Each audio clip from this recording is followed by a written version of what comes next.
নমস্কাৰ। আমাৰ জীৱনৰ কিছুমান কাহিনী আমি নিবিচৰাকৈ লাহে লাহে শেষ হৈ যায়। এটা কথা মন কৰিবচোন, জীৱনজোৰা প্ৰতিশ্ৰুতিৰে একেলগে আগবাঢ়িম বুলি কোৱাৰ পাছতো দুইজনৰ কিন্তু সম্পূৰ্ণ ৰাস্তাটোৱে বেলেগ বেলেগ হৈ পৰে। আচলতে সম্পৰ্ক এটাত ভুল বুজাবুজি বা খং অভিমান এইবোৰতো থাকিবই, স্বাভাৱিক কথা। কিন্তু দুইফালৰ পৰা যদি ধৰি ৰাখিবলৈ চেষ্টা কৰে তেতিয়া জানো শেষ হ'ব?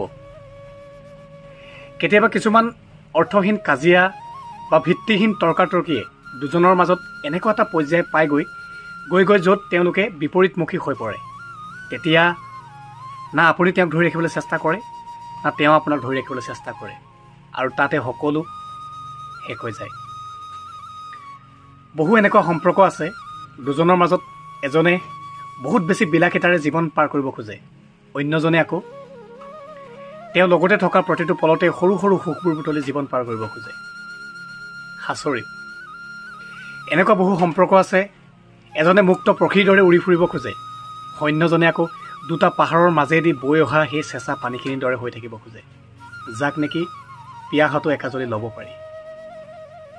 এনেকুৱাও সম্পৰ্ক আছে যি নিজৰ স্বাৰ্থ পূৰণৰ বাবে, নিজৰ স্বাৰ্থৰ কাৰণে তেওঁ ঘনিষ্ঠ সকলো সম্পৰ্ক পাহৰি আগবাঢ়ি যাব খোজে, অন্যজনে আকৌ প্ৰতিটো সম্পৰ্কক খামুচি ধৰি জীৱনত আগবাঢ়িব খোজে।